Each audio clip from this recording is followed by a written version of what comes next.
We're on the Twitter tab of the social settings of Yoast SEO. Here you can decide whether you want to output specific metadata for Twitter or you want it to rely on just the Facebook data that you already give it.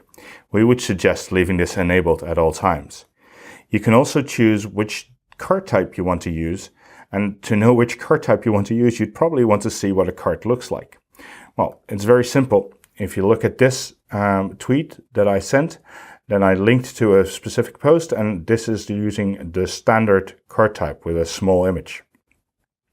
This is what a summary with a large image looks like, which is a lot cooler, I think. So for most people, I would suggest using the summary with large image, but you can also just use summary, which uses that small image.